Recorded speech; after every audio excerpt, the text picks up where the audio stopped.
Vision 2030, madini ni maisha na utajiri. Majina naitwa Juma Alexander, mkazi wa Majengo. Maafa haya yanaendelea kwa sababu mvua hizi zinanyesha. Usitegemea kile ni au Wachina wanafanya kazi nzuri, lakini shida ni kwamba barabara umalize moja baada ya nyingine. Shida inakuja wanabomoa huku, wanabomoa huku. Imekuwa kuna athari nyingi, majumba ya watu yanazidi kuendelea kupata siko yanabomoka. Kwa hiyo serikali kwa iangalie kwa makini sana kwamba wao Wachina watu tupate maendeleo mazuri, basi wafanye barabara nyingine moja baada ya nyingine. Iishi barabara kwanza, barabara nyingine sasa kuchimbua huku kujamaliza wanaenda kwingine tena, kwa kweli bado inakuwa ni athari kubwa sana. Imewasili kwa kiwango gani? Kwa kiwango kikubwa mno. Nafikiri umejionea mwandishi kwamba hali ilivyo. Nyumba zingine mbona kuna kreki, barabara zetu hizi tunafanya biashara, maduka, hata wateja kufika mazingira kwenye duka pale hawafiki, kwa sababu hakuna pale pa kupita kwenye kupata hiyo huduma ya maduka. Ombi langu kwa serikali, kwanza watusaidie sana tupate miundombinu ya uhakika, na washauri serikali hao wa China ambao ni dunia, basi wafanye kazi ambayo ni nzuri kusaidia sisi waboreshe barabara kwanza, barabara ziwe sawa sawa, wazisimamie kwa ukaribu. Swala hili naomba mkuu wa mkoa, mwenyekiti wa kamati ya maafa aliangalia swala hili kwa makini sana, sababu hapa nyumba zetu zinaathirika sana. Barabara hizi zinasuasua muda mrefu, haziendelei, wanafanya hapo wanasimama.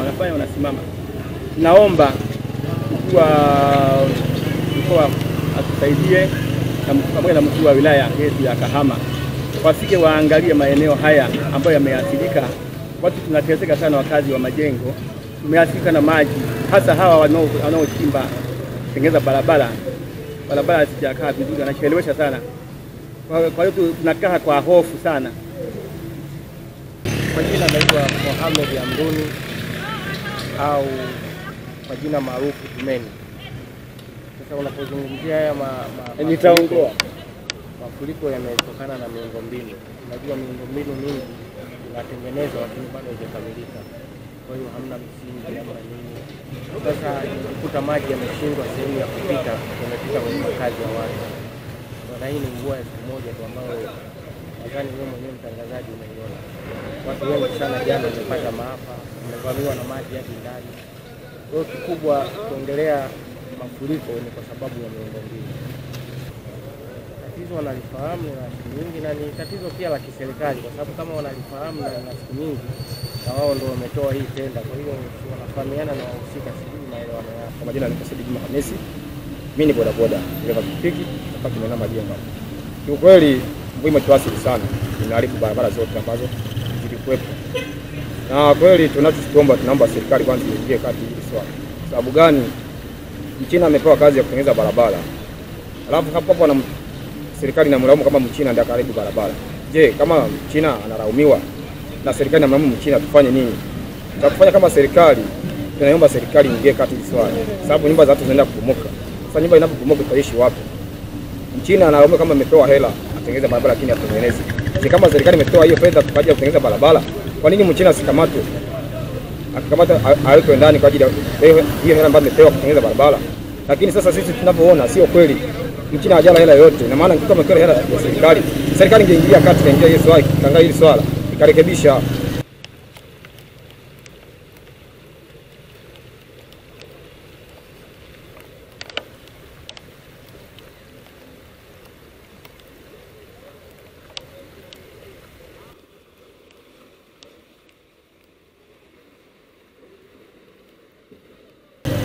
Sisi tunaathirika sisi wana Majengo hapa, kwa sababu barabara hamna hata barabara moja ambayo iko sawa.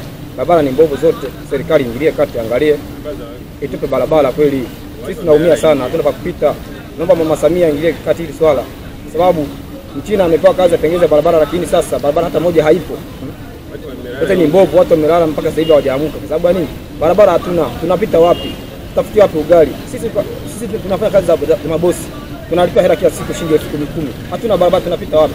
Ili ukimwambia bosi hata kuelewa. Kwa hiyo tunaomba serikali ingie kati hii swala, tuangalie na sisi wana majengo.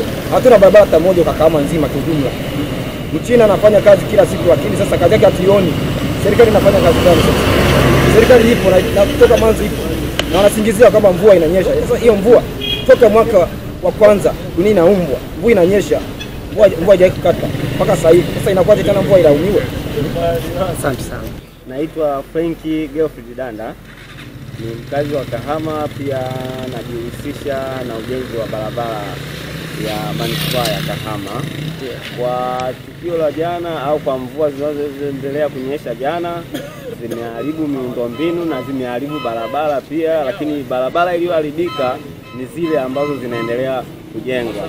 Lakini pia mkandarasi anaendelea kupambana japokuwa anakutana na changamoto ya mvua, lakini kikubwa zaidi mkandarasi anaendelea kupambana, na hamna mkandarasi ambayo yuko kazini kwa lengo la kudelay kufanya kazi.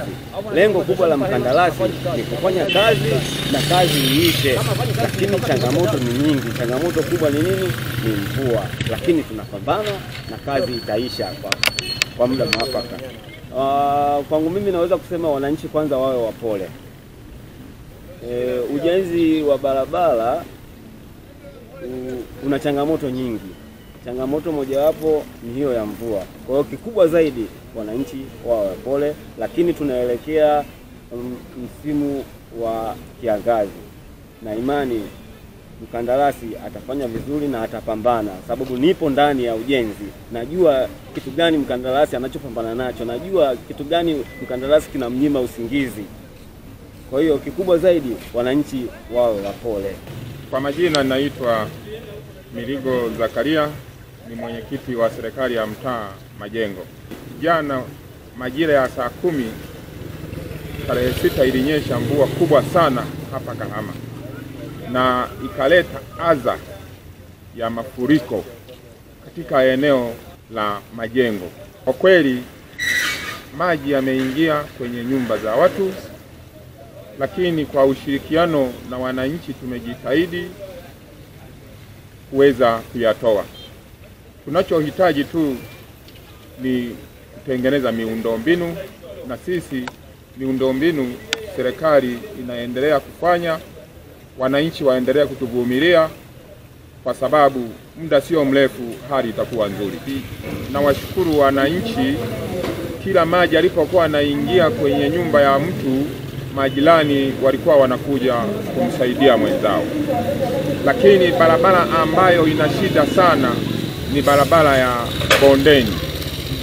Bondeni kwa kweli hali sio nzuri, ila ninashukuru tumewasiliana na ofisi husika ambao TARURA wamesema wataifanyia kazi na wataishughulikia hiyo barabara. Kwa hiyo wananchi waendelee kutuvumilia, na sisi serikali ya mtaa tuko pamoja nao. Kwa kweli kila tunapotoa taarifa, mkuu wa mkoa anatupa ushirikiano, na hizi taarifa ambazo zilizofanyika jana, nimepigiwa simu na kamati ya ulinzi na usalama, wanakuja kwenye kata yangu, na mimi sasa hivi nimewasubiri wanakuja wataalamu ili tuweze kuzunguka nao kuangalia sehemu zilizoathirika. Kwa hiyo tunashukuru kwa kweli, tunapotoa taarifa ngazi za juu zinatupa ushirikiano, kwa kweli tunashukuru.